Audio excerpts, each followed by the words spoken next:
दोस्तों, डिजिटल रोज एजुकेशन के online platform पर आपका स्वागत है। देखिए, अपन बीकानेर के इतिहास की बात कर रहे थे। अपनी अब तक बीकानेर के इतिहास की 2 क्लासेस हो चुकी है। ठीक है, आज अपन कोशिश करेंगे कि बीकानेर का इतिहास अपन कंप्लीट कर लें। ठीक, तो अपन बात करते हैं जो बीकानेर के जो बचे हुए राजा है, जो एग्जाम की दृष्टि से जो राजा इंपॉर्टेंट होते हैं या उनका इतिहास इंपॉर्टेंट है, उनकी अपन बात कर लेते हैं। ठीक है, तो देखिए, पिछली क्लास 2 क्लासों में जहाँ तक बात किए थे उससे आगे अपन बात करते हैं। अब बात करते हैं आगे, जो बीकानेर के कोई बड़े राजा हुए थे तो अनूप सिंह हुए थे। अनूप सिंह का जो टाइम पीरियड रहता है 1669 से 1698 तक रहता है। ठीक,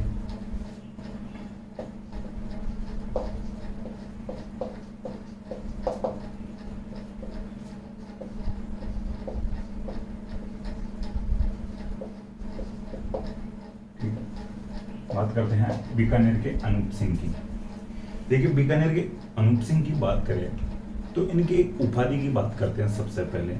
देखिए, जब मुगलों की तरफ से बीकानेर वाले जो दक्षिण भारत में ज़्यादातर अभियानों पर रहते थे, ठीक है, जो मुगलों की तरफ से जो भी इनकी अधीनता स्वीकार कर लेते थे, तो भाई ये जो खुद के जो दक्षिण भारत के अभियान होते थे उनमें इनको या लीडरशिप या लीडर बना के भेजते थे। ठीक है, तो इनकी लीडरशिप में या राजस्थान वाले जो शासकों की लीडरशिप में सेनाएं भेजते रहते थे। तो अनूप सिंह भी यानी दक्षिण भारत में जाता है मुगलों के अधीनता में। उस समय मुगल बादशाह था औरंगजेब। तो यह अनूप सिंह जब दक्षिण भारत में खूब जीते प्राप्त करता है, खूब लड़ाइयाँ करता है, युद्ध जीतता है, तो इससे औरंगजेब काफ़ी खुश होता है और औरंगजेब एक उपाधि देता है यानी अनूप सिंह को माही मराठी।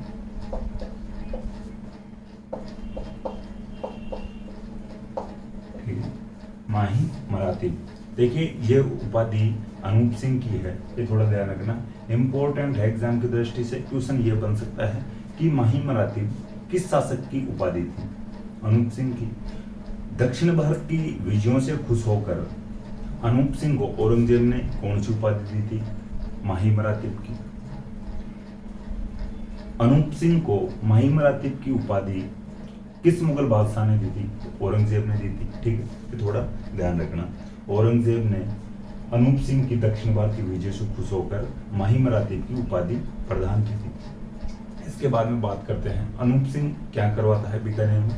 एक अनूप पुस्तकालय का निर्माण करवाता है।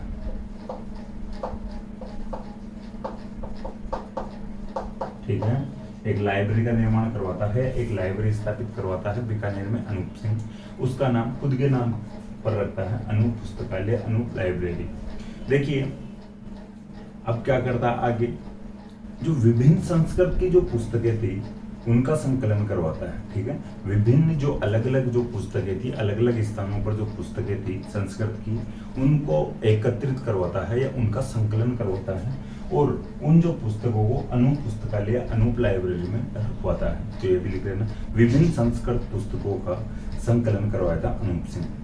फिर बात करते हैं आगे और क्या करता है। इन जो कुंभा की जो पुस्तकें थी अलग अलग स्थानों पर थी, वहां से कुंभा की जो पुस्तकों को मंगवाता है अनूप सिंह और उन जो पुस्तकों को अनूप पुस्तकालय में रखवाता है। ठीक है, कुंभा के संगीत ग्रंथों का संकलन करवाता है।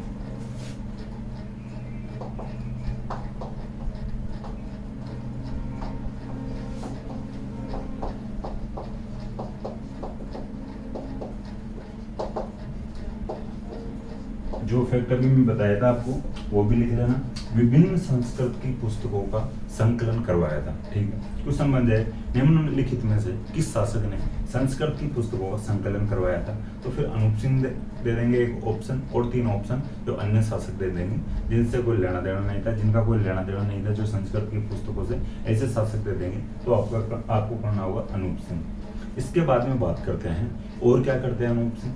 तो देखिए, अलग अलग जो संस्कृत की पुस्तकें हैं उनका राजस्थानी भाषा में यानी अनुवाद करवाया था। ठीक है, विभिन्न संस्कृत की पुस्तकों का राजस्थानी भाषा में अनुवाद करवाया था। ठीक है, तो आप सेंटेंस या वाक्य आप लिख लेना, विभिन्न संस्कृत पुस्तकों का राजस्थानी भाषा में अनुवाद अनूप सिंह करवाता है और उन पुस्तकों को अनूप पुस्तकालय में रखवाता है। उनमें से अगर एग्जाम्पल की दृष्टि से अपन देखें तो देखिए, कुछ पुस्तकें हो सकती है या कुछ पुस्तकों के आप नाम लिख सकते हो। एक तो वेताल पच्चीसी,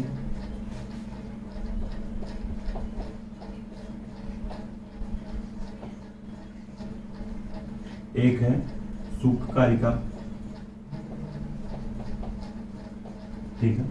देखिए जो वेताल पच्चीसी है, इसमें विक्रम वेताल की जो स्टोरी है, जो कहानी है, उसको जो जानकारी मिलती है, उसका उल्लेख मिलता है। तो इस पुस्तक का, ये संस्कृत पुस्तक थी, इसका जो राजस्थानी भाषा में अनुवाद करवाया था अनूप सिंह। एक जो पुस्तक है वेताल पच्चीसी, सॉरी जो ये सूक्कारिका, इसमें एक तोते की कहानी है, यह एक दंपति की प्रेम कहानी है, ठीक है। तो ये थोड़ा ध्यान रखना। तो देखिए पति और पत्नी की कहानी कह सकते हैं सूक्कारिका को, यह एक तोते की कहानी है, वो जो प्रेम कहानी है। इसका जो राजस्थानी में अनुवाद किया गया था, उसके बाद में इसको दंपति विनोद भी कहा जाने लगा है सूक्कारिका को, ठीक है। तो ये थोड़ा ध्यान रखना, राजस्थानी अनुवाद को दंपति विनोद भी कहा जाने लगा है।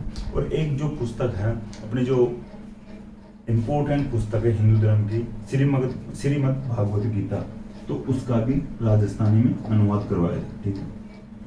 इसका तो आप लिखना चाहो तो लिख लेना।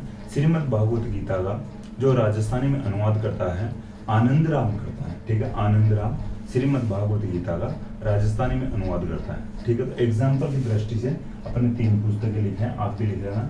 अनूप सिंह ने विभिन्न संस्कृत पुस्तकों का राजस्थानी में अनुवाद करवाया था और इन पुस्तकों को अनूप पुस्तकालय में रखवाया था। एग्जाम्पल की दृष्टि से अपन 3 पुस्तकें लिखे हैं, वेताल पच्चीसी, सूक्कारिका और श्रीमद् भागवत गीता। अब बात करते हैं, अनूप सिंह खुद भी पुस्तकें लिखता है, तो अनूप सिंह की पुस्तकों की बात कर लेते हैं। देखिए इम्पोर्टेंट पुस्तकें हैं जिनका अपन नाम लिख रहे हैं, वैसे और भी खूब पुस्तकें लिखा होगा अनूप सिंह ने और भी बहुत सी पुस्तकें लिखी होगी, लेकिन जो कुछ एग्जाम्पल की दृष्टि से, जो कुछ यानी इम्पोर्टेंट होती है एग्जाम की दृष्टि से भी और एग्जाम्पल की दृष्टि से भी, अपन दोनों तरह से भाई 2-4 किताबों के नाम लिख लेते हैं, तो आप भी लिख लेना, ठीक है। आपकी जो इच्छा हो वैसे करना, लेकिन जो इम्पोर्टेंट होती है वह इम्पोर्टेंट होती है, एग्जाम में पूछी जाती है, उनका मैं आपको नाम बता देता हूँ। जैसे काम प्रबोध है, अनूप विवेक है,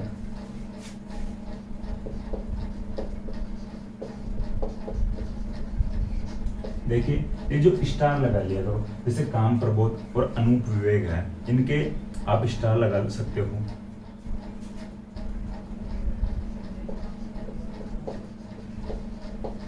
एक पुस्तक है श्राद्ध प्रयोग चिंतामणि,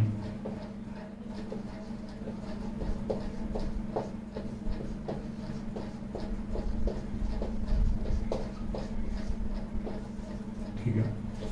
देखिए काम प्रबोध, अनूप विवेक, श्राद्ध प्रयोग चिंतामणि, और एक पुस्तक और लिखना चाहो तो अनूप सिंह के नाम पर ही है, अनूपोदय, ठीक है। ये 4 पुस्तकें अपन लिखते हैं।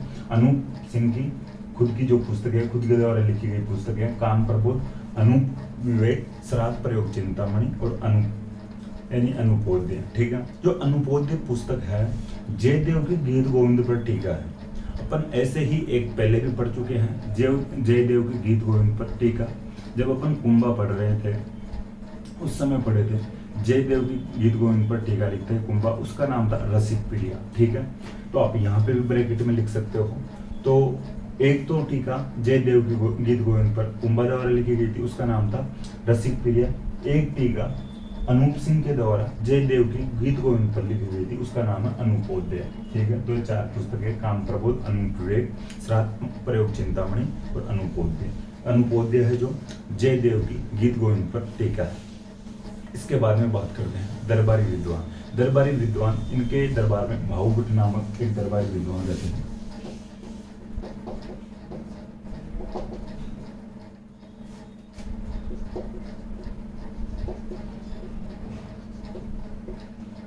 ठीक है, एक जो दरबारी विद्वान है अनूप सिंह के दरबार में विद्वान रहता था भाऊभट्ट, और भी अपन मणिराम दीक्षित भी इनके दरबारी विद्वान है। लेकिन जो भाऊभट्ट की जो पुस्तकें हैं उनकी भी मैं आपको बता देता हूँ, लिखना चाहो तो लिख लेना।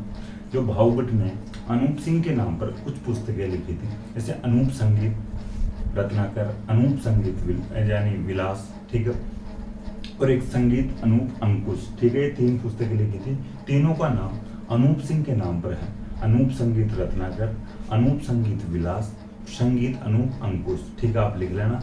देखिए हर एक किताब का नाम या हर एक फैक्ट बोर्ड पे लिखूंगा तो क्लास थोड़ी लंबी होगी, तो जो नॉर्मल या सिंपल नेम है तो उनका नाम आप भी लिख सकते हो। मैं रिपीट कर देता हूँ, अनूप संगीत विलास, अनूप संगीत रत्नाकर और संगीत अनूप अंकुश। ठीक है, तीनों संगीत की पुस्तकें हैं। तो भावभट्ट की पुस्तकें हैं ये, जो अनूप सिंह के नाम पर लिखते हैं, यानी अनूप सिंह के दरबार में रहते हैं तो अनूप सिंह के नाम पर ही लिखते हैं भावभट्ट। ठीक है, तीनों पुस्तकों के नाम बता दिया, अनूप संगीत विलास, अनूप संगीत रत्नाकर, संगीत अनूप अंकुश, तीसरी पुस्तक है। ठीक है, फिर जो दूसरे जो दरबारी थे मणिराम दीक्षित।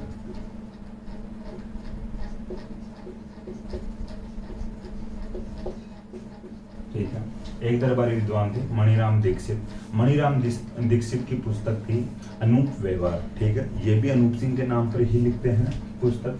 मणिराम दीक्षित अनूप व्यवहार जो पुस्तक लिखते हैं, मणिराम दीक्षित की जो पुस्तक थी, या दीक्षित या मणिराम दीक्षित की पुस्तक है, जो अनूप सिंह के दरबारी विद्वान थे।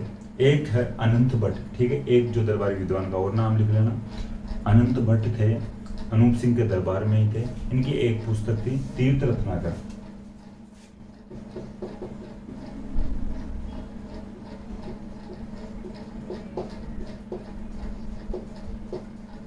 ठीक है, तीन दरबारी विद्वानों के नाम देखे हैं, नाम जाने हैं, भावभट्ट, मणिराम दीक्षित, अनंत भट्ट। भावभट्ट की जो तीन पुस्तकें हैं, अनूप संगीत विलास, अनूप संगीत रत्नाकर, संगीत अनूप अंकुश। ठीक है, तीन पुस्तकें। मणिराम दीक्षित की है जो तीर्थ रत्नाकर। ठीक है, देखिए मणिराम दीक्षित की जो अनूप व्यवहार है और जो अनंत भट्ट की है संगीत रत्न यानी तीर्थ रत्नाकर। ठीक है, तो तीनों की अपन पुस्तकों के बारे में भी जान लिए हैं। अब आगे बात करें, देखिए अनूप सिंह के समय, ठीक है, अनूप सिंह के समय बीकानेर की चित्रकला का स्वर्ण काल रहता है, यानी गोल्डन पीरियड रहता है। अनूप सिंह, अब लिख लेना, अनूप सिंह का जो शासन काल बीकानेर की चित्रकला का स्वर्ण काल या गोल्डन पीरियड रहता है। अपन वैसे जब बीकानेर या चित्रकला की बात करेंगे तब बीकानेर की चित्रकला की बात करेंगे तब और विस्तार से समझ लेंगे। लेकिन बीकानेर में दो प्रकार की चित्रकलाएं प्रसिद्ध हुई थी, एक उस्ता कला और एक मथेरना कला। नाम तो लिख ही देता हूँ।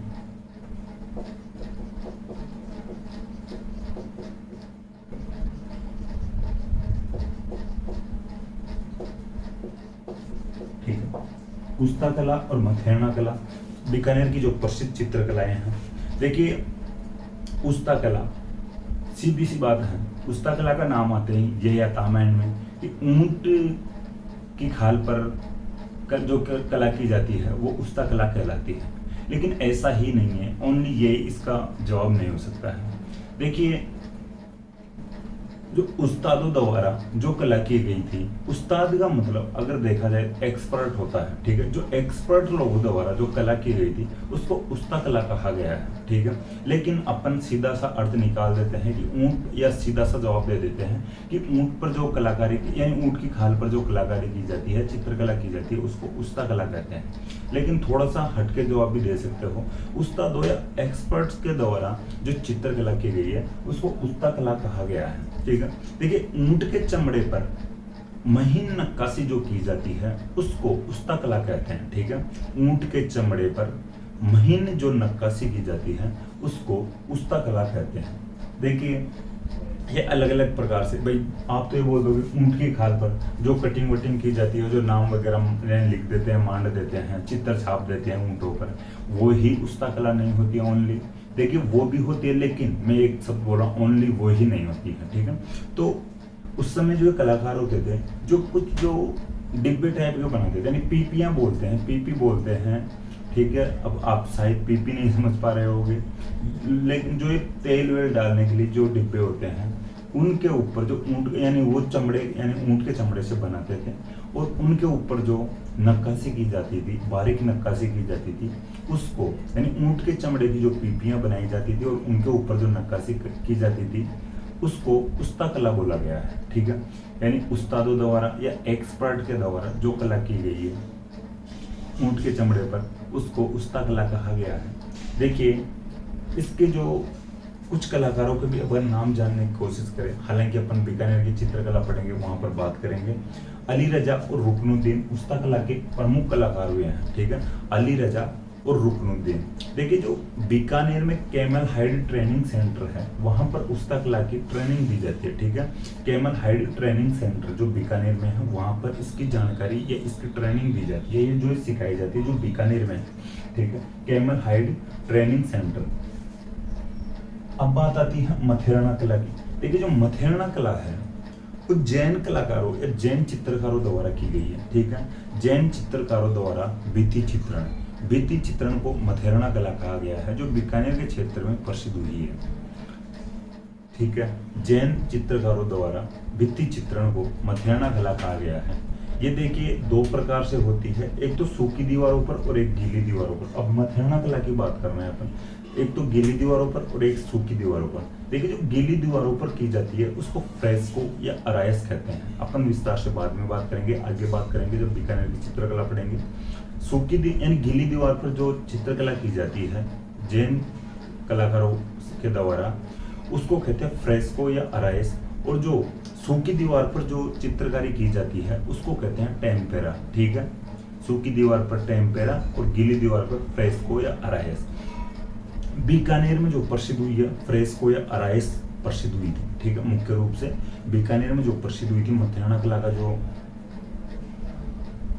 चित्रकारी वो फ्रेस्को या अरायस हुई थी, ठीक है। तो देखिए ये जो फ्रेस्को या अरायस जो चित्रकला है इसको शेखावाटी में पणो भी कहते हैं, और जो स्थानीय भाषा में वहां पर आला गीला भी कहते हैं, ठीक है। तो ये थोड़ा सा ध्यान रख लेना, हालांकि आगे अपन चित्रकला पढ़ेंगे उस समय की बातें हैं, ये उस समय के फैक्ट हैं, लेकिन यहाँ पे थोड़ी बात आ गई थी तो थोड़ा बता दिया आपको, यहाँ पे भी आ जाएगा।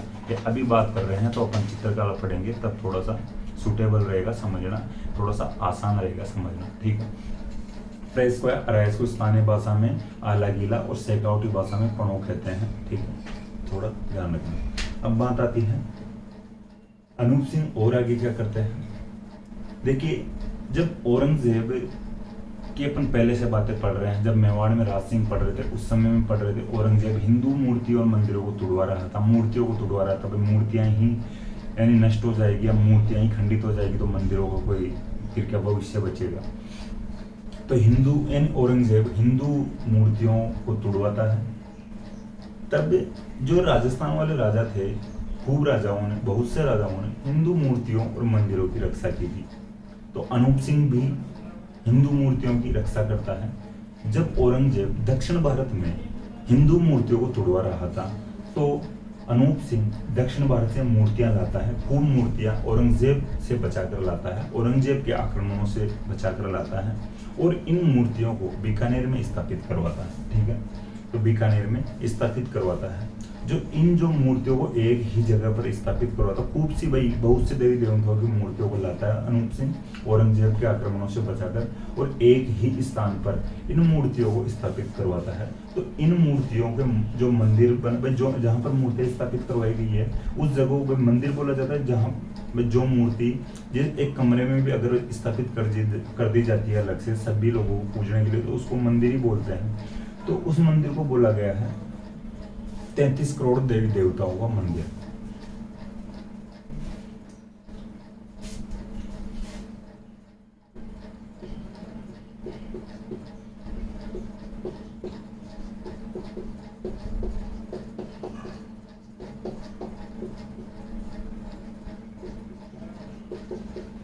ठीक है, अपन जब नाम लेते हैं देवताओं को तब भी अपन 33 करोड़ देवी देवताओं को ही जपते हैं।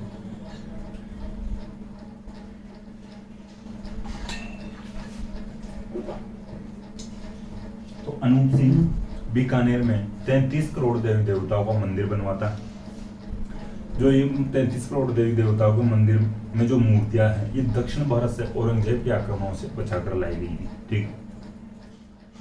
अब बात आती है अपन पिछली जब मारवाड़ का इतिहास भी पढ़ रहे थे उस समय में इस प्रकार की बात किए थे, लेकिन उस समय बात की थी 33 करोड़ देवी देवताओं की साड़। तो साड़ जो स्थापित करवाई गई थी वो जोधपुर के या मारवाड़ के जो राजा या शासक अभय सिंह के द्वारा स्थापित करवाई गई थी, ठीक है। तो 33 करोड़ देवी देवताओं की साड़ मंडोर में है, ठीक है। मंडोर में 33 करोड़ देवी देवताओं की साड़ है, अभय सिंह के द्वारा स्थापित करवाई गई थी। और 33 करोड़ देवी देवताओं को मंदिर है बीकानेर में है, जो अनूप सिंह के द्वारा स्थापित करवाया गया था। इसमें जो मूर्तियां हैं औरंगजेब के खिलाफ बचाकर या औरंगजेब के आक्रमणों से बचाकर दक्षिण भारत से लाई गई थी अनूप सिंह के द्वारा, ठीक है, थोड़ा ध्यान रखना। अब जो 33 करोड़ देवी देवताओं का मंदिर है बीकानेर में, इसकी जो अलग से ये इम्पोर्टेंट बात है, इम्पोर्टेंट जो फैक्ट क्या है, इसका जो और अदर जानकारी या अपने को जानना जरूरी है वो फैक्ट क्या है।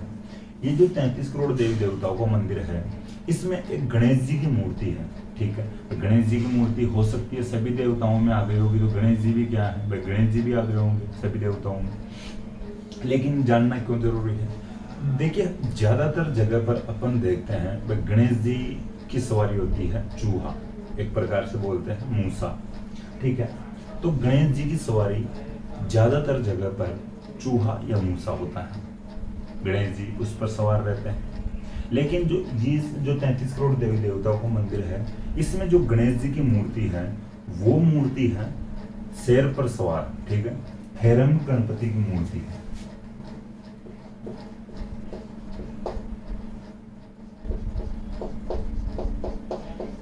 अब देखिए ये थोड़ा ध्यान रखना, हेरम गणपति की मूर्ति कहां पर स्थित है, तो बीकानेर में 33 करोड़ देवी देवताओं के मंदिर में स्थित है, ठीक है।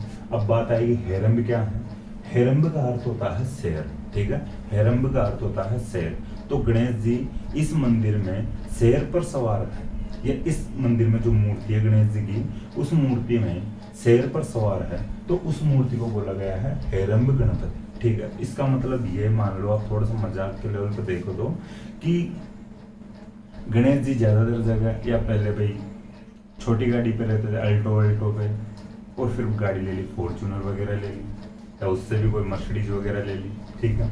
तो ये थोड़ा ध्यान रखना, ज्यादातर जगह पर चूहा या मूसा की सवारी रहती है गणेश जी की, लेकिन इस मंदिर में जो मूर्ति है वो हेरम्ब गणपति की मूर्ति है, या शेर पर सवार मूर्ति है, ठीक। अब बात ये यहाँ तक हुई है अनूप सिंह की, ठीक है। अनूप सिंह कंप्लीट हो चुके हैं। माही मराठी की उपाधि दक्षिण भारत की विजयों से खुश होकर या अभियानों से की जीत से खुश होकर औरंगजेब देता है। अनूप पुस्तकालय बीकानेर में स्थापित करवाता है अनूप सिंह। कुंभा के संगीत ग्रंथों का यानी संकलन करवाता है, और कुछ विभिन्न संस्कृत पुस्तकों का भी संकलन करवाता है, और कुछ संस्कृत पुस्तकों का राजस्थानी में भी अनुवाद करवाता है, जिनमें से एग्जाम्पल की दृष्टि से देखे हैं गीता, श्रीमद् भागवत गीता, वेताल 25, ठीक है, और एक जो पुस्तक सूपकारी, ठीक है। तो यहाँ तक बात याद रखना। फिर अपन बात किए हैं अनूप सिंह की पुस्तकों की, काम प्रबोध, अनूप विवेक, श्राद्ध प्रयोग चिंतामणि और अनूपोदय। बात आती है दरबारी विद्वानों की। दरबारी विद्वानों में अपन 3 विद्वानों का नाम देखें, भावभट्ट, मणिराम दीक्षित और अनंत भट्ट। अनूप सिंह ने दक्षिण भारत से औरंगजेब के आक्रमणों से बचाकर हिंदू देवी देवताओं की मूर्तियां लाया था अनूप सिंह, और इनको बीकानेर में स्थापित करवाता है। इन जो मूर्तियों को स्थापित करवाया गया था, इस मंदिर को बोला जाता है 33 करोड़ देवी देवताओं को मंदिर। ऐसा ही 33 करोड़ देवी देवताओं की जो साड़ है वो जोधपुर के मंडोर में है, अभय सिंह के द्वारा स्थापित करवाई गई, ठीक है। ये अनूप सिंह का जो शासन काल बीकानेर की चित्रकला का जो संवर्ण काल रहता है, गोल्डन पीरियड कहलाता है, और अनूप सिंह के समय उस्ता कला और मथियाना कला डेवलप होती है, या अच्छी तरह से तरक्की करती है, या डेवलपमेंट होता है इनका, ठीक है। थोड़ा ध्यान रखना। अब देखिए अगले जो फिर कोई बड़े शासक हुए थे बीकानेर के, वो हुए थे सूरत सिंह, ठीक है। तो सूरत सिंह के समय अपन बात करते हैं।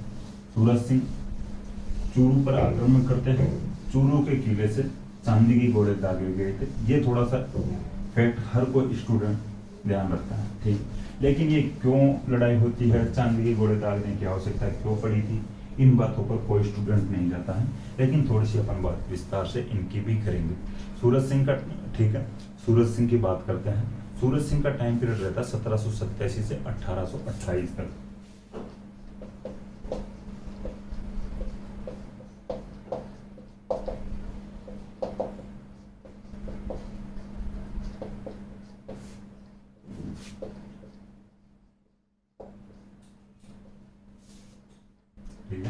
1787 से 1828 ईस्वी तक सूरज सिंह का टाइम पीरियड रहता है। जॉर्ज थॉमस ने, ठीक है, एक बात ध्यान रख लेना, जॉर्ज थॉमस ने सूरज सिंह के समय बीकानेर पर 2 बार आक्रमण किया था।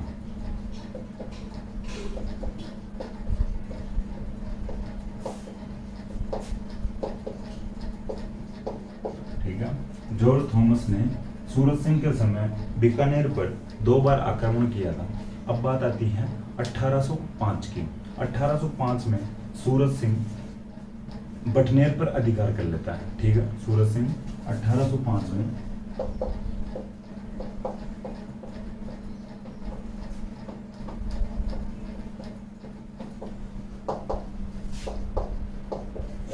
ये जो 1805 में जिस दिन सूरज सिंह बटनेर पर अधिकार करता है, इस दिन मंगलवार था। मंगलवार जो हनुमान जी का वार रहता है, मंगलवार शनिवार हनुमान जी का वार रहता है, आपको पता है सब लोगों को। तो मंगलवार का दिन होने के कारण जो सूरज सिंह बटनेर का नाम हनुमानगढ़ कर देता है। ठीक है, थोड़ा ध्यान रखना।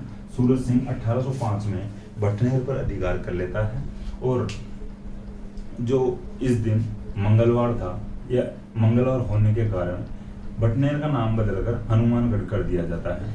अमरचंद सुराणा सूरज सिंह का सेनापति था, या सूरज सिंह की जो सूरज सिंह था बीकानेर वाला, अमरचंद सुराणा के नेतृत्व में सेना भेजता है बटनेर जीतने के लिए, बटनेर आक्रमण के लिए 1805 में। ठीक है, अमरचंद सुराणा आप ब्रैकेट में लिख सकते हो, ये सूरज सिंह का सेनापति था, बटनेर पर अधिकार करता है जो अमरचंद सुराणा था। ठीक है, देखिए अब बात आते हैं चूरू की। ठीक है, 1814 की बात है चूरू की। 1814 में चूरू पर आक्रमण करता है।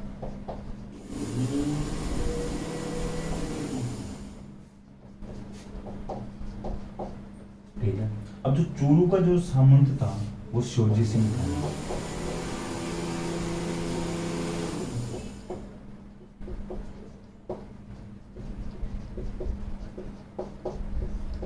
ठीक है, 1814 में सूरज सिंह 1814 में चूरू पर आक्रमण करता है। चूरू का इस समय सामंत था शिवजी सिंह। देखिए अब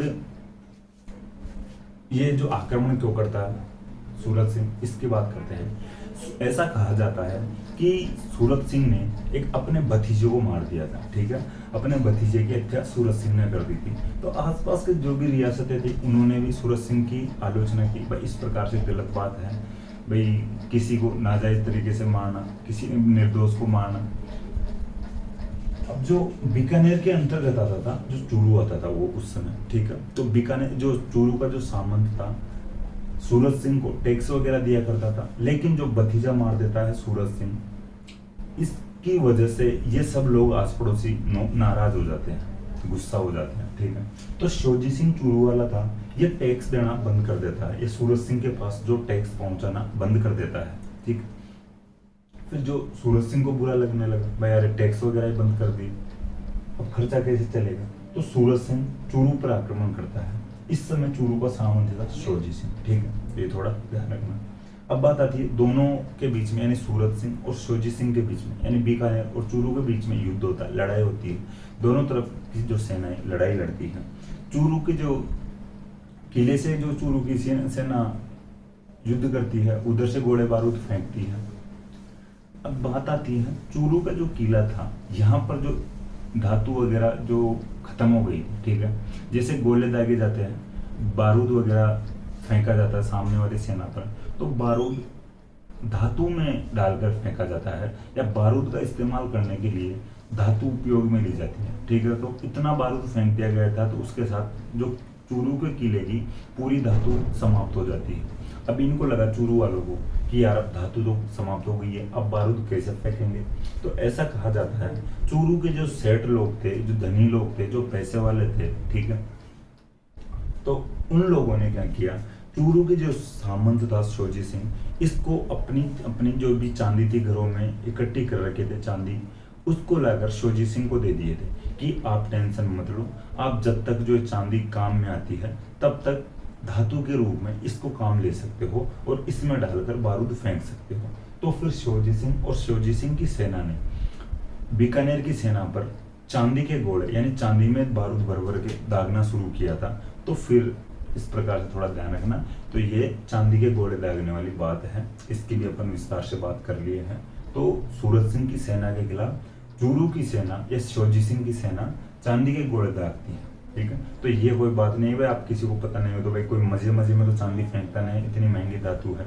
लेकिन वहां पर धातु खत्म हो गई थी, जो लोहा खत्म हो गया था चूरू के किले में, तो फिर सेठ लोगों ने चांदी ला कर दी थी शिवाजी सिंह को, और फिर चांदी के गोले दागे गए थे, चांदी में बारूद डाल कर फेंका गया था। तो थोड़ा ध्यान रखना। देखिए अब बात आती है संधि की। ये जो बात हो गई है सूरज सिंह के समय तो संधि हो जाती है, ठीक है। जो संधि होती है 1818 में लगभग रियासतों ने 1718 में ज्यादातर रियासतें संधि कर लेती। अपन वैसे सिरोही की बाद में पढ़ेंगे, उसने थोड़ा लेट किया था, उसका भी लेट होने का कारण थोड़ी सी गलत फहमी थी, ठीक है। तो उसकी भी अपन विस्तार से बात करेंगे। तो ये 1818 में सूरज सिंह संधि कर लेता है अंग्रेजों से।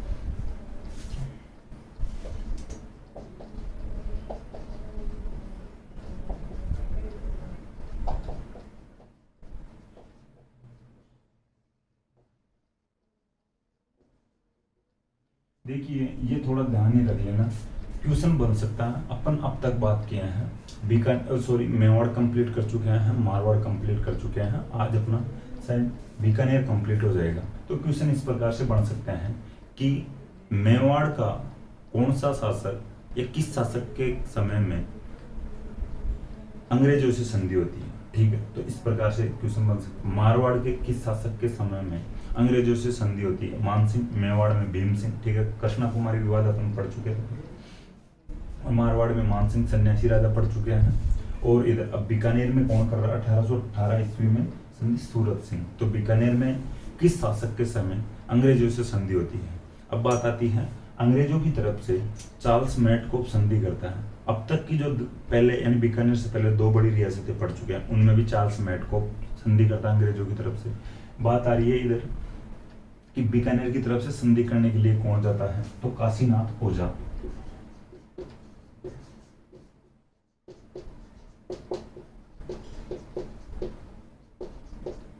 ठीक है, काशीनाथ ओझा बीकानेर की तरफ से अंग्रेजों के पास या अंग्रेजों के साथ संधि करने के लिए जाता है, ठीक है। तो ये थोड़ा ध्यान रख लेना।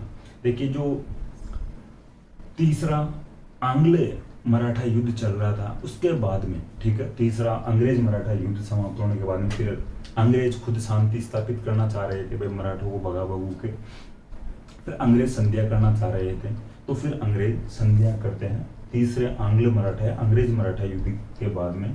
तो फिर राजस्थान की जो रियासतों से संधियां करते हैं। तो बीकानेर में इस समय सूरज सिंह शासक था, सूरज सिंह की तरफ से संधि करने जाता है काशीनाथ ओझा। इस समय जो गवर्नर जनरल था लॉर्ड हेस्टिंग, ठीक है, लॉर्ड हेस्टिंग गवर्नर जनरल था। अब बात आती है अगला जो फिर यानी सूरज सिंह के बाद में और कौन कौन जो शासक बनते हैं, थोड़ा सा उनकी अपन जो दो रियासतें पढ़े मेवाड़ और मारवाड़, तो उनकी बात जब संधि हो जाती है वहीं पर अपन छोड़ दिए थे, ठीक है। लेकिन अपन बीकानेर के थोड़े से और भी पढ़ते हैं, आगे राजा हुए हैं, क्योंकि एक बड़े राजा और हुए हैं बीकानेर में, महाराजा गंगा सिंह, ठीक है। तो इतिहास की दृष्टि से और एग्जाम की दृष्टि से दोनों तरह से इम्पोर्टेंट है महाराजा गंगा सिंह। महाराजा गंगा सिंह ने काफी उपलब्धियां हासिल की थी, ठीक है। भाई दो पैसे टके भी खूब दिए थे, डोनेशन दिया था, तो उनके बारे में भी थोड़ा जान लेना चाहिए अपने को। सूरज सिंह के बाद में जो राजा बने हैं बड़े रतन सिंह बने थे। तो रतन सिंह के समय एक बार संधि का उल्लंघन भी हुआ था, एक युद्ध किया गया था, वासनपी का युद्ध, ठीक है, वासनपी का युद्ध किया गया था। तो वो युद्ध हुआ था जो ऐसा माना जाता है कि भाई अंग्रेजों और बीकानेर वालों से जो संधि हो रखी है उस संधि का उल्लंघन था। फिर वापस से मेवाड़ महाराणा जवान सिंह के द्वारा समझौता करवाया गया था। ऑफिशियल समझौता भी फिर अंग्रेज अधिकारी करवाते हैं, ठीक है। तो अपन बात करते हैं रतन सिंह की।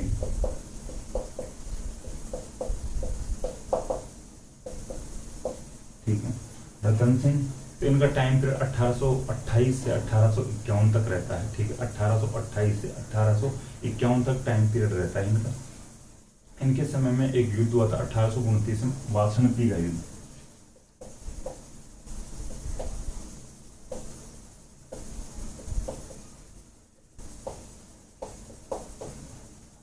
यानी 1828 में तो ये शासक बनते हैं, राजा बनते हैं, और 1859 में अगले ही साल युद्ध हो जाता है, वासन युद्ध।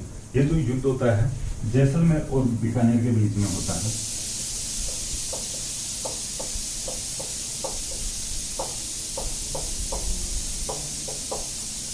ठीक है, जैसलमेर और बीकानेर के बीच में होता है युद्ध, वासंती का युद्ध। इस समय जो जैसलमेर का राजा था गज सिंह था। गज सिंह अपने बाल्यावस्था में था, यानी बाल्यावस्था में ही राजा बन जाता है।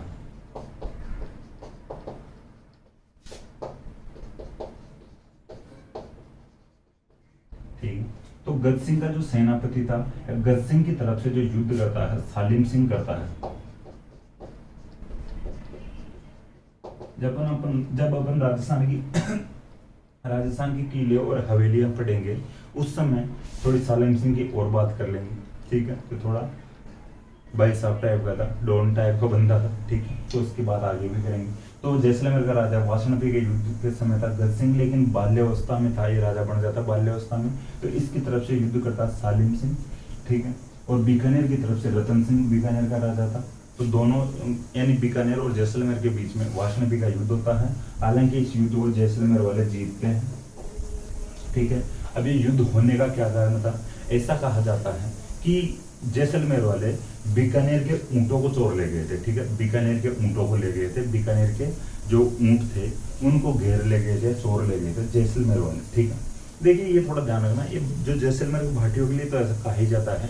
उनके जो कुछ ऐसी चीजें होती है जो उनको कोई काम की नहीं हो, लेकिन वो उन चीजों को भी उठा ले जाते हैं। ठीक है, जिससे उन चीजों से दूर दूर तक भी उनका कोई लेना देना नहीं हो, उनके पूरे जीवन में वो चीजें काम नहीं आ सकती, लेकिन उन चीजों को भी वो उठा ले जाते हैं। ठीक है, तो थोड़ा ध्यान रखना। तो बीकानेर के ऊंटों को ले गए थे जैसलमेर वाले। अब बीकानेर में ऊंटों की तो स्पेशल बात आती है, अपन आगे बात करेंगे। जैसे गंगा सिंह की बात करेंगे तो गंगा सिंह की जो ऊंटों की जो सेना, गंगा रिसाला, बीका जी जब जोधपुर से आए थे, मारवाड़ छोड़कर आए थे, तो ऊंटों की एक टुकड़ी ही लेकर आए थे, ऊंटों की एक सेना ही लेकर आए थे, बहुत से ऊंट लेकर आए थे अपने साथ में। तो यानी बीकानेर में काफी ऊंट थे। ठीक, थोड़ा ध्यान रखना। कारण भी अपन देख लिए भाई ये युद्ध क्यों हुआ था। अब देखिए दोनों के बीच में जब लड़ाई होती है, जो ये युद्ध होता है, तो अंग्रेज इस युद्ध का भी इनसे विरोध करते हैं, भाई यार आप ये क्यों कर रहे हो, ऐसा क्यों कर रहे हो, आप तो हमारे संधि कर चुके हो। संधि का मतलब ये है कि अपन शांति स्थापित करना चाहते हैं, लेकिन आप तो संधि का उल्लंघन कर रहे हो। तो फिर जो अंग्रेज थे वो मेवाड़ के जो महाराणा जवान सिंह के पास जाते हैं और जवान सिंह को भेजते, भाई यार आप समझौता कराइए इनके बीच में, ऐसे तो गलत बात है। तो जवान सिंह आते हैं और इन दोनों के बीच में जो युद्ध हो रहा था इसको शांत करवाते हैं। ठीक है, फिर एक जो अंग्रेज अधिकारी थे ट्रेवलियन,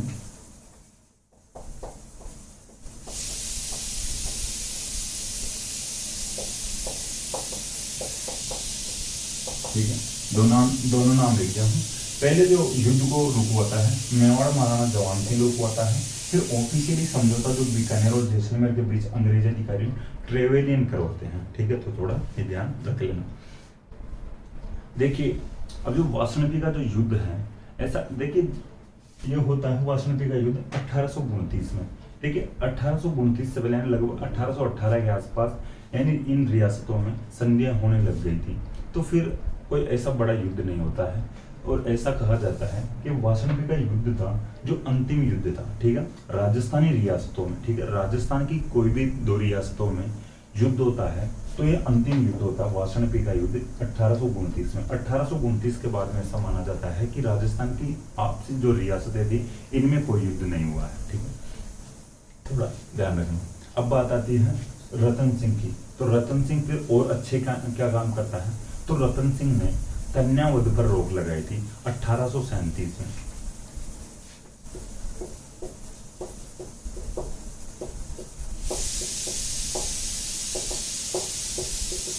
ठीक है, जो रतन सिंह जाता है बिहार की साइड जाता है, गंगा नदी पर जाता है। भाई कोई अभियानों पर गया हुआ होगा, मुगलों की तरफ से गया हुआ था या वैसे घूमने गया था। अपने जो साथ सैनिक सेनापति सब लोग थे, और जो गया नामक जो स्थान है बिहार में, गया नामक स्थान है, वहां पर गंगा जी की यानी गंगा नदी के किनारे जाता है और गंगा नदी का जल हाथ में लेता है और अपने सेनापति सैनिकों के साथ में खुद पानी उठाकर, जल उठाकर हाथ में कसम खाता है कि अपन आज से कन्यावध पर रोक लगाने का प्रयास करेंगे। ठीक है, तो थोड़ा ध्यान रखना। 1837 में रतन सिंह कन्यावध पर रोक लगाता है। 1834 में और 1833 में, हाँ 1833 में कोटा वाले भी कन्यावध पर रोक लगाने के प्रयास करते हैं और 1834 में बूंदी वाले कन्यावध पर रोक लगाने की कोशिश करते हैं। 1833 में कोटा और 1834 में बूंदी, और 1837 में अपन कर रहे हैं बीकानेर में भी रतन सिंह कन्यावध पर रोक लगाने की कोशिश का प्रयास करता है। देखिए 1844 के आसपास तो फिर अंग्रेज भी कन्यावध पर रोक लगाने का प्रयास करने लगे थे, या 1844 के आसपास में तो अंग्रेज भी कन्यावध को अवैध घोषित कर दिए थे। ठीक है, तो थोड़ा ध्यान रखना। रतन सिंह के समय रतन सिंह बीकानेर में एक रतन बिहारी, ठीक है, रतन बिहारी मंदिर का निर्माण करवाता है।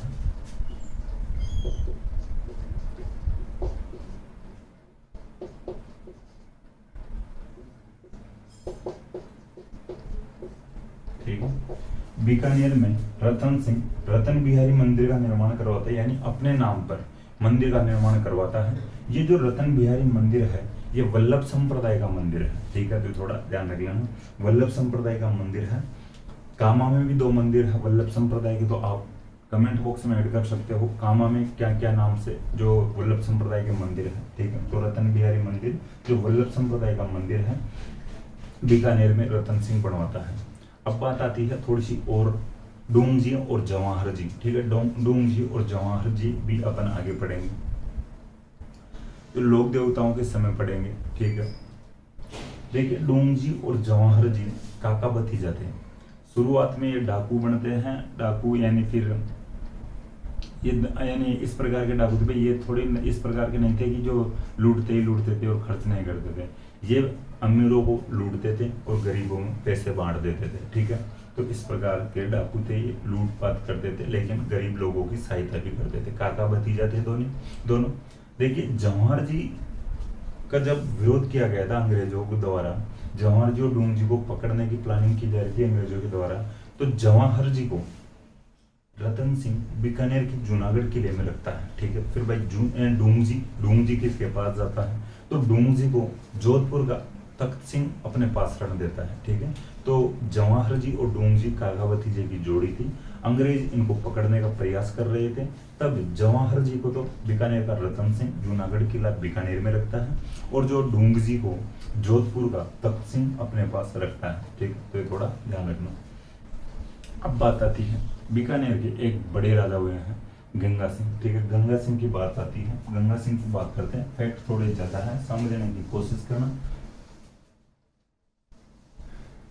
प्रतिभा का धनी था भाई, एक ही मामले में आगे नहीं था, एक प्रकार से कह सकते हैं चारों दिशाओं में निपुण था, हर प्रकार के कार्यों में निपुण था। लड़ाइयाँ तो भाई कमी होती थी, राजस्थान में तो भाई होना बंद हो गया था, अपन बात कर चुके हैं। लेकिन अंग्रेजों की तरफ से काफी अभियान चलाए थे, काफी विद्रोह को दबाया था। तो गंगा सिंह जी की बात करते हैं। 1887 से 1943 तक लंबा टाइम पीरियड रहा था महाराजा गंगा सिंह।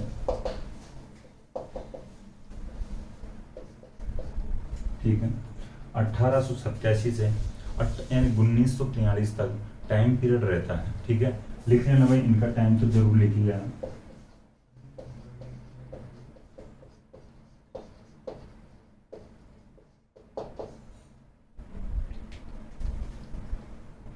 देखिए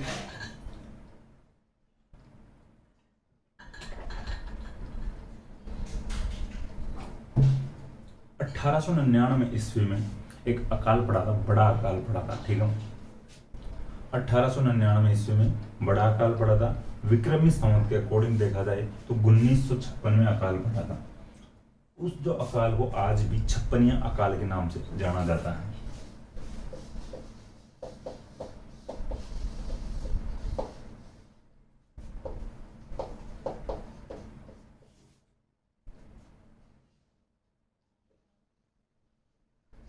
ठीक है, उस समय तो ईस्वी सन था 1899 और जो विक्रमी संवत था वो था 1956।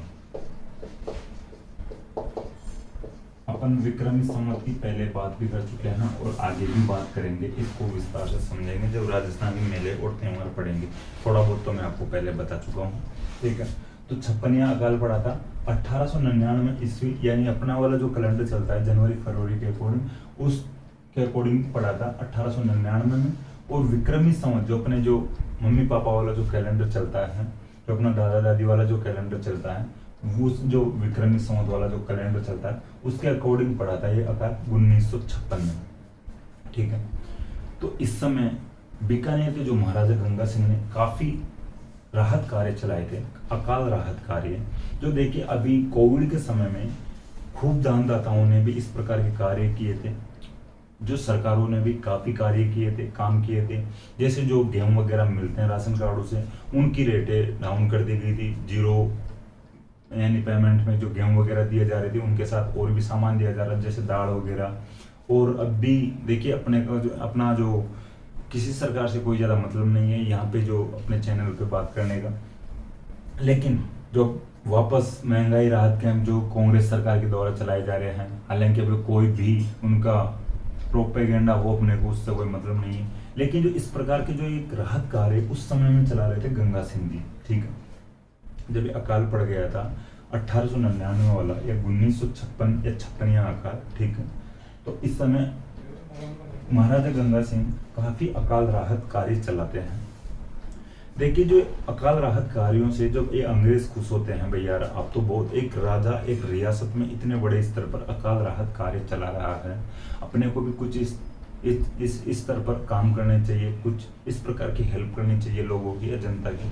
तो गंगा सिंह से जो खुश होते हैं अंग्रेज और इनको एक उपाधि देते हैं, ठीक है, केसरी हिंद, हिंदुस्तान का यानी सम्राट।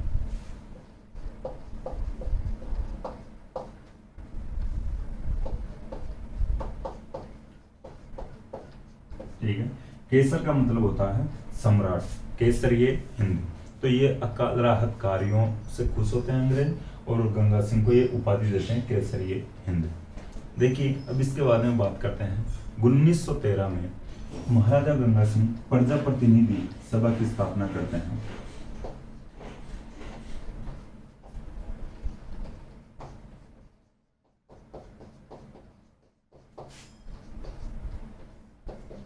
अब देखिए थोड़ा समझने की कोशिश करना।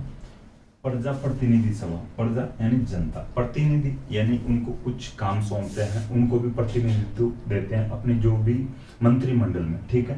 तो जैसे आज होती है विधानसभा जो यानी विधायक वगैरह होते हैं, जनता में से लिए जाते हैं, ठीक है। तो उसी प्रकार से प्रजा प्रतिनिधि सभा की स्थापना करते हैं 1913 में महाराजा गंगा सिंह। तो एक प्रकार से जनता को भी प्रतिनिधित्व दिया जा रहा था गंगा सिंह के शासनकाल में, टाइम पीरियड में, ठीक है, थोड़ा ध्यान रखना।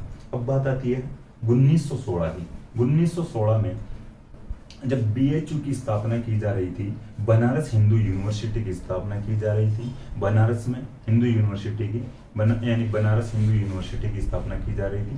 पहले ये जो था ये कॉलेज था, ठीक है, एनी बिसेंट द्वारा एक कॉलेज खोला गया था यहीं पर, ठीक है, जो बीएचयू के स्थान पे। बीएचयू से पहले जो भी बिल्डिंग में बीएचयू वर्तमान में संचालित हो रहा है, उस बिल्डिंग में पहले एक कॉलेज था, एनी बिसेंट के द्वारा खोला गया था, सेंट्रल हिंदू कॉलेज, ठीक है।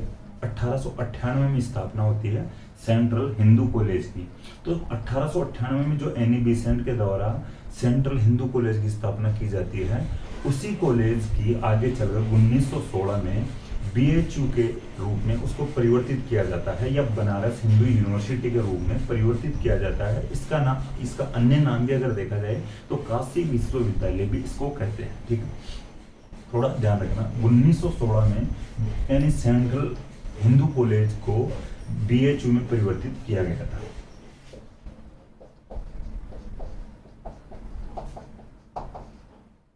देखिए अब बात करते हैं थोड़ी सी बीएचयू की। तो एक स्वतंत्रता सेनानी अगर अपन बात करें, बड़ा नाम आता है मदन मोहन मालवीय, ठीक है। तो मदन मोहन मालवीय को श्रेय जाता है बीएचयू की स्थापना का। मदन मोहन मालवीय बीएचयू की स्थापना करवाते हैं। अब भाई देखिए एक यूनिवर्सिटी की स्थापना कर रहे हैं तो उसके लिए काफी धन चाहिए, काफी पैसा चाहिए, ठीक है। अब पैसा अकेले मदन मोहन मालवीय कहाँ से दे सकते थे, लेकिन वो उन्होंने प्रयास किया, पहल उठाई, कदम उठाई। तो वो क्या करते हैं, वो जो राजस्थान या भारत के, ठीक है, भारत के अन्य जो बड़े राजा थे अन्य रियासतों में भी, ओनली जो ये बनारस वाले ही नहीं, ठीक, भारत में सभी जगह जो बड़े राजा थे उनके पास मदन मोहन मालवीय चंदा जुटाने के लिए जाते हैं एक एक करके। तो इधर यानी मदन मोहन मालवीय गंगा सिंह के पास आते हैं, बीकानेर में आते हैं। बीकानेर में आते हैं, उस समय राजा थे बीकानेर के गंगा सिंह जी। जब सुबह सुबह गंगा सिंह जी दान बांटते लोगों को या धन बांटते लोगों को, उस समय मदन मोहन मालवीय उसी लाइन में लगे हुए थे जो गंगा सिंह जी और लोगों को धन बांट रहे थे। अब गंगा सिंह जी की उनकी नजर पड़ी मदन मोहन मालवीय के ऊपर। गंगा सिंह जी आश्चर्यचकित रह गए, मदन मोहन मालवीय इतने बड़े आदमी है, इतने बड़े प्रतिभा के धनी है, इतनी बड़ी प्रतिभा के धनी है, ये लोग, ये जो मदन मोहन मालवीय जी ये लाइन में कैसे लगे हुए हैं। इनको पास में बुलाते रहे, यार मदन मोहन जी आप इस प्रकार से लाइन में क्यों लगे हो, क्या आवश्यकता पड़ी आपको लाइन में लगने की, जो भी बात मुझे बताओ और आप यहाँ पे बैठो। मदन मोहन मालवीय पूरी बात गंगा सिंह को बताते हैं, इस प्रकार से बनारस में एक कॉलेज है, अपन उसको यूनिवर्सिटी में परिवर्तित करने की प्लानिंग कर रहे हैं, और उसको परिवर्तित करने के लिए, यूनिवर्सिटी बनाने के लिए, विश्वविद्यालय बनाने के लिए काफी धन चाहिए, काफी पैसा चाहिए। यानी गंगा सिंह कहते हैं बताओ फिर मैं क्या हेल्प कर सकता हूँ आपकी। तो मदन मोहन मालवीय कहते हैं देखिए भाई बात सीधी सी ये है, हम खूब राजाओं के पास या खूब दानदाताओं के पास जाकर आए हैं, हेल्प भी मिली है, लेकिन जो हेल्प मिली है वो काफ़ी नहीं है, हमें पैसा बहुत ज़्यादा चाहिए, बहुत ज़्यादा मात्रा में पैसा चाहिए, और हमको आपसे उम्मीद है कि आप ज़्यादा से ज़्यादा हेल्प करने की कोशिश करें। तो फिर गंगा सिंह जी इस बात से सहमत होते हैं, और गंगा सिंह एक खाली चेक दे देते हैं मदन मोहन मालवीय को, यानी ब्लैंक चेक दे देते हैं कि मदन मोहन मालवीय जी या मालवीय जी आपको जितनी आवश्यकता हो विश्वविद्यालय बनाने के लिए, बीएचयू के लिए, उतने पैसे आप मेरे खाते से ले सकते हो, या बीकानेर के जो खाते से आप उतने पैसे ले सकते हो। तो आप थोड़ा ध्यान रखना, स्पेशल फैक्ट या स्पेशल नोट डाल के लिख सकते हो या स्टार लगा के लिख सकते हो। 1916 में 1916 में बीएचयू की स्थापना के लिए सर्वाधिक सहायता मदन मोहन मालवीय को महाराजा गंगा सिंह ने दी थी, ठीक है।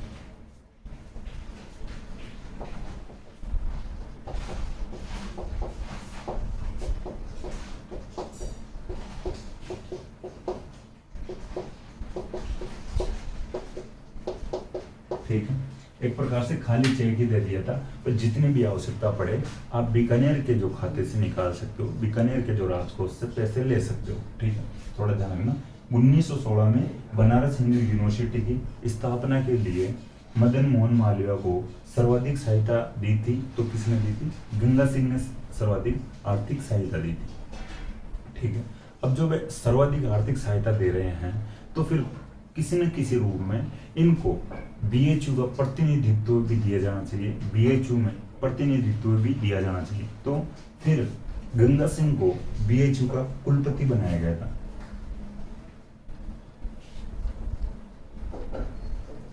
पूरा वाक्य आप लिखना चाहो तो लिख लेना, गंगा सिंह को बीएचयू का या बनारस हिंदू यूनिवर्सिटी का कुलपति बनाया गया था, ठीक है। तो ये थोड़ा सा ध्यान रख लेना। देखिए इस प्रकार के क्वेश्चन पूछ लिए जाते हैं। ये जो एनी बेसेंट वाला जो मैं फैक्ट बताया हूँ आपको, तो वो थोड़ा ध्यान रख लेना। ये 1898 में सेंट्रल हिंदू कॉलेज की स्थापना एनी बेसेंट के प्रयासों से, एनी बेसेंट के द्वारा स्थापित की गई थी, ये स्थापना की गई थी, जो बाद में या आगे चलकर 1916 में मदन मोहन मालवीय के प्रयासों से बनारस हिंदू यूनिवर्सिटी में परिवर्तित कर दिया गया था, बनारस हिंदू विश्वविद्यालय में परिवर्तित कर दिया गया था, जिसमें सर्वाधिक आर्थिक सहायता दी थी तो गंगा सिंह बीकानेर ने दी, ठीक है। अब बात आती है आगे क्या करते हैं गंगा सिंह जी। प्रथम विश्व युद्ध होता है, ठीक है। प्रथम युद्ध यानी विश्व युद्ध के बाद में फिर एक शांति सम्मेलन होता है, पेरिस शांति सम्मेलन होता है 1918 में, ठीक है। प्रथम विश्व युद्ध के बाद में 1918 में पेरिस शांति सम्मेलन होता है।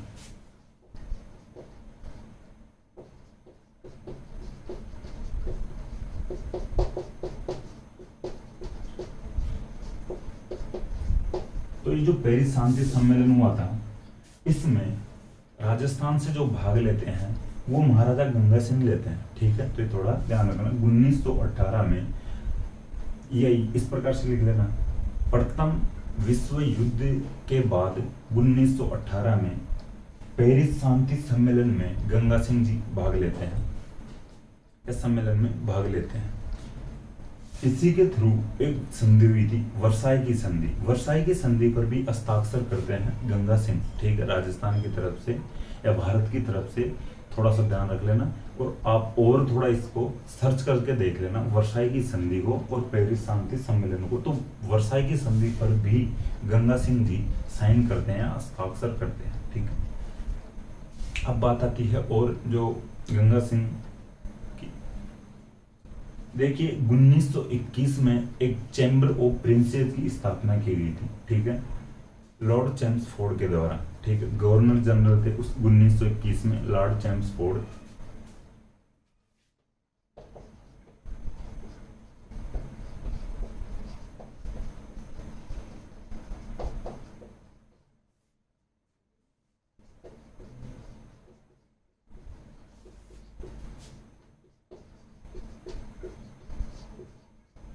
ठीक है, देखिए 1921 में की गई थी, ये थोड़ा ध्यान रखना। 1921 में तत्कालीन गवर्नर जनरल लॉर्ड चैम्सफोर्ड के द्वारा चैम्बर ऑफ प्रिंसेस की स्थापना की गई थी, कि राजस्थान जो यानी राजाओं का एक प्रकार से ग्रुप, ठीक है। देखिए चैम्बर ऑफ जो प्रिंसेस, जो नरेंद्र मंडल, राजाओं का जो मंडल या राजाओं का ग्रुप, ठीक है, प्रिंसेस राजा, चैम्बर या एक प्रकार से मंडल या ग्रुप बनाया गया था 1921 में लॉर्ड चैम्सफोर्ड के द्वारा, जो तत्कालीन गवर्नर जनरल थे, ठीक है।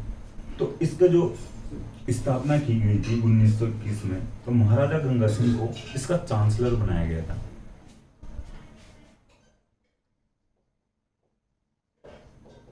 ठीक है। आप पूरा वाक्य लिख लेना। 1921 में गवर्नर जनरल लॉर्ड चैम्सफोर्ड ने चैम्बर ऑफ प्रिंसेस की स्थापना की थी। इस जो मंडल का, इस ग्रुप का चांसलर महाराजा गंगा सिंह को बनाया गया था, ठीक है। देखिए एक नोट यहाँ पे लिखना चाहो तो लिख लेना, अपन जब अलवर का इतिहास पढ़ेंगे तब भी बात कर लेंगे। वैसे जो अलवर महाराजा जय सिंह थे, तो जय सिंह ने चैम्बर ऑफ प्रिंसेस का नाम बदलकर नरेंद्र मंडल कर दिया था,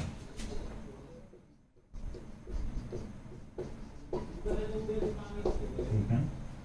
अलवर महाराजा जय सिंह ने चैम्बर ऑफ प्रिंसेस का नाम बदलकर यानी नरेंद्र मंडल कर दिया था। तो यहाँ पे लिखना चाहो तो ब्रैकेट में लिख लेना। अब बात आती है आगे और जो बड़ी उपलब्धि की राजस्थान की दृष्टि से देखा जाए तो गंगा नहर का निर्माण, ठीक है। 1927 में गंगा नहर का निर्माण करवाते हैं महाराजा गंगा सिंह। भाई राजस्थान में पानी की कमी थी और बीकानेर साइड तो वैसे ही पहले कमी थी। आज भी अगर ये इंदिरा गांधी नहर वगैरह जो नहीं हो तो दिक्कत ही हो जाए भाई उधर, लेकिन IGNP निकाल ली गई है तो काफी सहूलियत है, पानी की व्यवस्था है काफी अच्छी है। तो 1927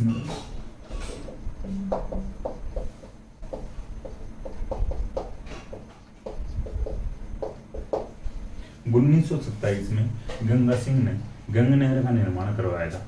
पंजाब से पानी लाते हैं, ठीक है। पंजाब के जो हुसैनी वाला नामक स्थान है, फिरोजपुर हेड से पानी लाते हैं बीकानेर साइड में। तो ये जो नहर थी इसका नाम अपने नाम पर रखवाते गंगा नहर, ठीक है। गंगा नहर राजस्थान की प्रथम नहर मानी जाती है, यह आप लिखना चाहो तो लिख लेना।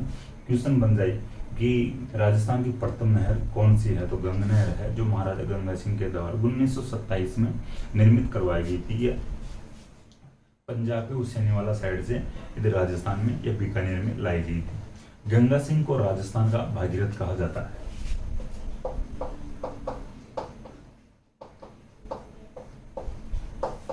राजस्थान का भागीरथ क्यों कहा जाता है, इसकी भी अपन बात करते हैं।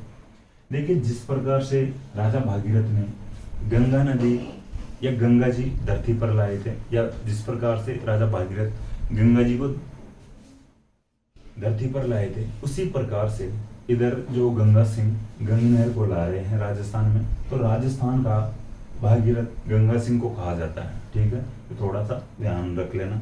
देखिए जो भी पानी के लिए बड़े स्तर पर काम करता है, या इस प्रकार जो जल व्यवस्था के लिए अच्छा काम करता है उसको ये भागीरथ की संज्ञा दी जाती है।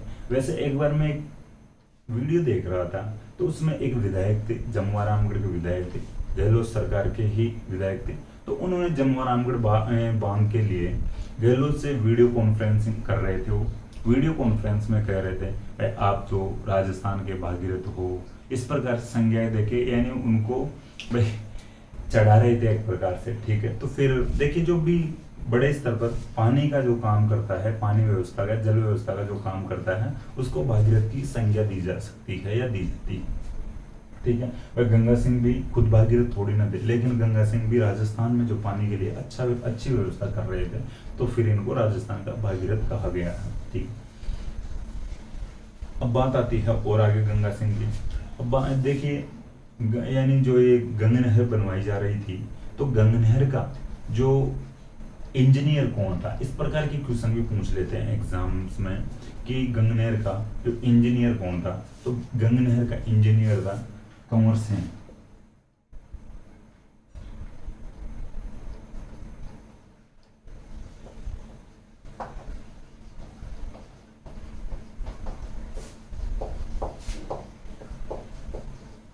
ठीक है, जो गंगा नहर का उद्घाटन करता है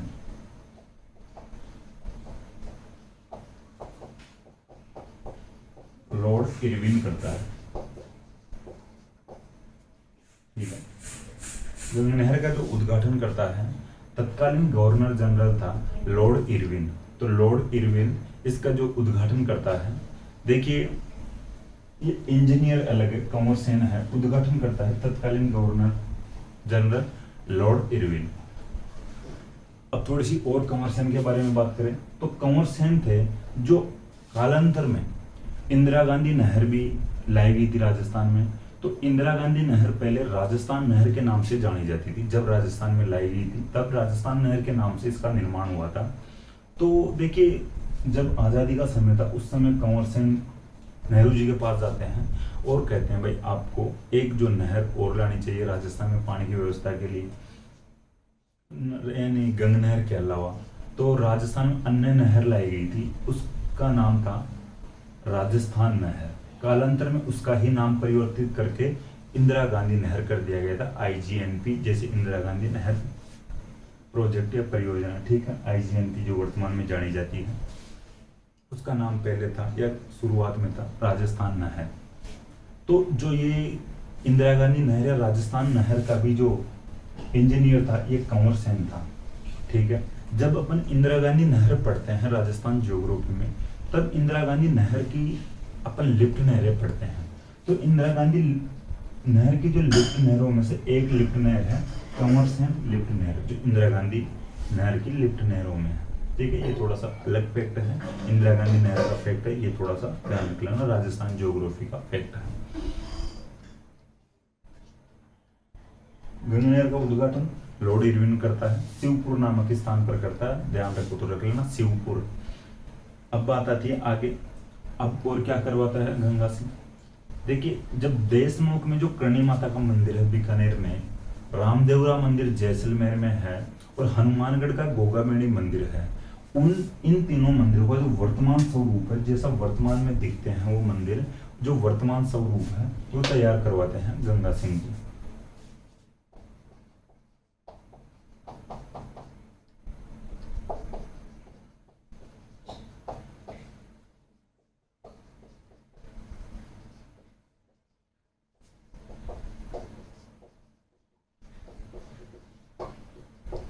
ठीक है, ये ब्रैकेट में आप आगे लिख लेना, करणी माता देशनोक बीकानेर, रामदेवरा मंदिर जैसलमेर, गोगामेड़ी मंदिर ब्रैकेट में हनुमानगढ़। इन तीनों मंदिरों का वर्तमान स्वरूप गंगा सिंह जी तैयार करवाते हैं। ठीक है, अब आगे और बात करें, जब 1899 में चीन में एक विद्रोह हो रहा था अंग्रेजों के खिलाफ, बॉक्सर विद्रोह। ठीक है,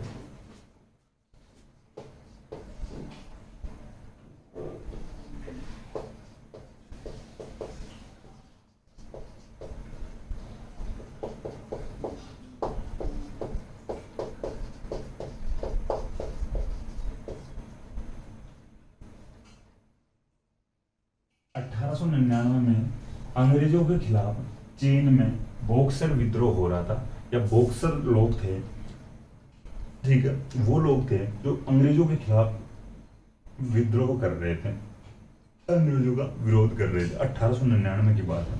तो यहाँ से जो अंग्रेज गंगा सिंह को अपनी सेना लेकर भेजते हैं, गंगा सिंह अंग्रेजों की तरफ से चीन में इस विद्रोह को दबाने के लिए जाता है और इस विद्रोह को दबाने में सफल होता है, ठीक है। तो अंग्रेज खुश होते हैं और अंग्रेज एक मेडल देते हैं, चीन युद्ध मेडल।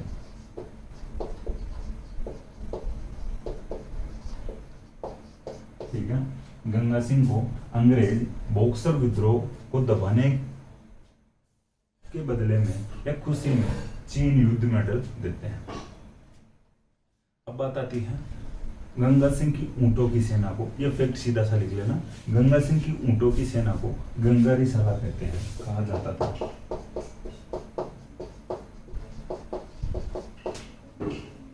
ठीक है, आप लिख लेना जो पूरा वाक्य, गंगा सिंह की ऊंटों की सेना को गंगारी सला कहा जाता था।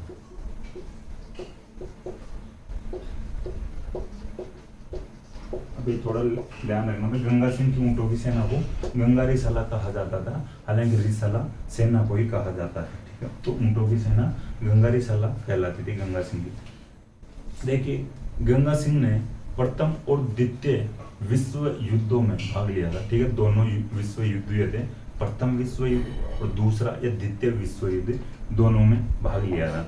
देखिए, पहले अपन बात कर चुके हैं पेरिस शांति यानी जो सम्मेलन है, समझौता, ठीक है, तो उसका थोड़ा ध्यान रख लेना। 1918 में प्रथम विश्व युद्ध के बाद में यानी पेरिस शांति सम्मेलन में भी भाग लिया था Ganga Singh.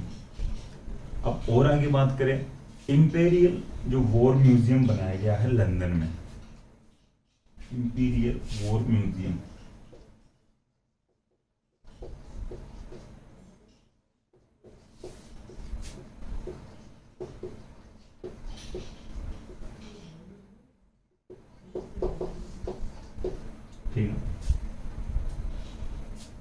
Imperial war museum बनाया गया है लंदन में।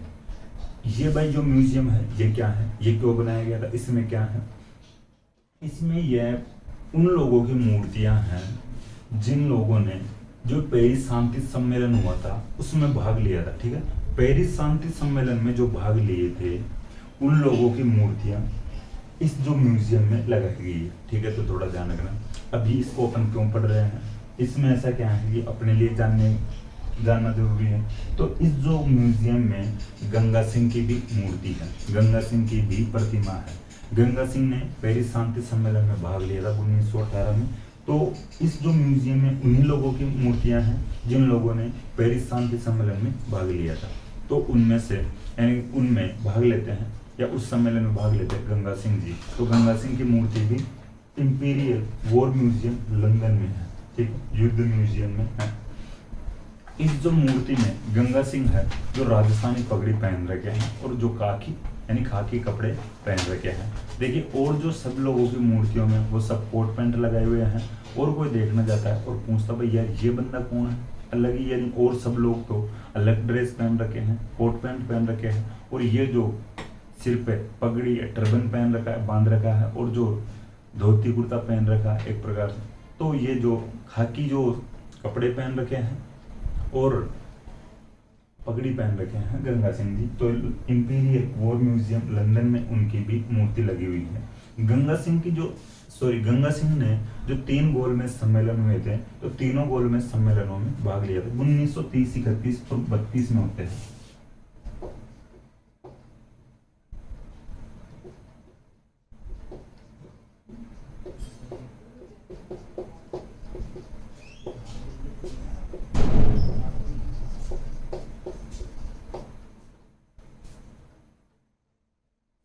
ठीक है, 1930, 1931 और 1932 में 3 गोलमेज सम्मेलन होते हैं। ठीक है, लंदन में होते हैं। ठीक है, गोलमेज सम्मेलनों में गंगा सिंह भाग लेते हैं। तीनों गोलमेज सम्मेलनों में गंगा सिंह भाग लेते हैं। तो ये थोड़ा ध्यान रखना। गंगा सिंह के जो शासनकाल के 50 वर्ष पूरे होते हैं। ठीक है, गंगा सिंह का टाइम पीरियड 1987 से 43 तक रहा था। तो काफी लंबा टाइम पीरियड रहा है। तो इनके जो शासनकाल के 50 वर्ष पूरे हुए थे, तो उस समय गवर्नर जनरल थे लॉर्ड लिनलिथगो। तो गवर्नर जनरल लॉर्ड लिनलिथगो ने गंगा सिंह को जनरल की उपाधि दी थी।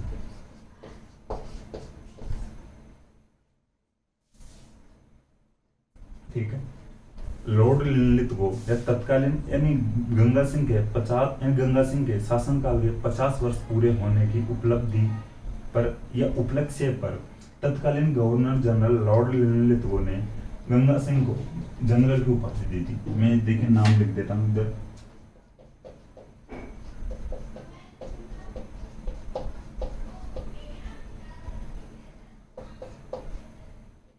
ठीक है, लॉर्ड लिनलिथगो ने जनरल की उपाधि दी थी। ये उपाधि लेने वाले एकमात्र भारतीय राजा थे गंगा सिंह। ठीक है, अंग्रेजों से जनरल की उपाधि लेने वाले एकमात्र भारतीय राजा थे गंगा सिंह। ठीक है, तो ये लिख लेना।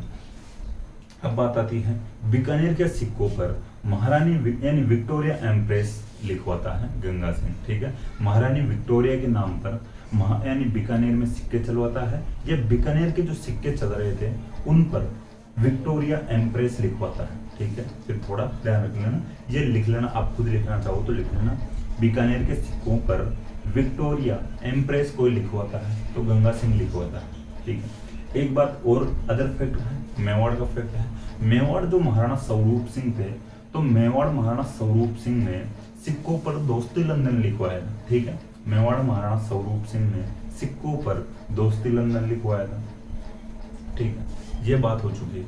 1943 में गंगा सिंह की मृत्यु हो जाती है।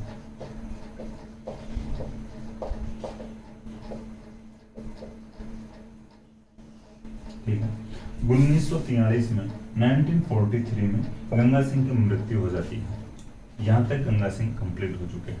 गंगा सिंह के आगे या गंगा सिंह से आगे उनके बेटे शार्दुल सिंह राजा बनते हैं। ठीक है, शार्दुल सिंह का जो राजा बनते हैं आप लिख लेना। 1943 में शार्दुल सिंह आगे राजा बनते हैं बीकानेर के। इनके जो पिता गंगा सिंह थे ये आपको बता चुका हूँ। देखिए, आजादी के बाद शार्दुल सिंह भारतीय संघ में शामिल होने वाले प्रथम राजा थे। ठीक है भाई, आजादी मिल जाती है इधर। आजादी के बाद भारतीय संघ बनाया जाता है। भारतीय संघ में अब शामिल कौन कौन होगा, तो फिर बीकानेर से भाई गंगा सिंह की मृत्यु के बाद में यानी राजा बनते हैं शार्दुल सिंह। तो शार्दुल सिंह भारतीय संघ में शामिल होने वाले जो प्रथम राजा थे। ठीक है, तो थोड़ा ध्यान रखें। ये बीकानेर का इतिहास कंप्लीट हो चुका है। अब नेक्स्ट जो क्लास में अपन जो अलग कोई रियासत का इतिहास पढ़ेंगे, कोई सी भी रियासत का पढ़ लेंगे। रियासतें अभी तो खूब बची हुई है, लेकिन बड़ी बड़ी रियासतें यानी मेवाड़, मारवाड़ और बीकानेर हो चुके हैं। राजा यानी जो आमेर थोड़ी बड़ी रियासत थी, थोड़े इसके भी फैक्ट ज़्यादा है, तो इसको भी अपन कंप्लीट करेंगे। तो नेक्स्ट क्लास में मिलते हैं। Thank you.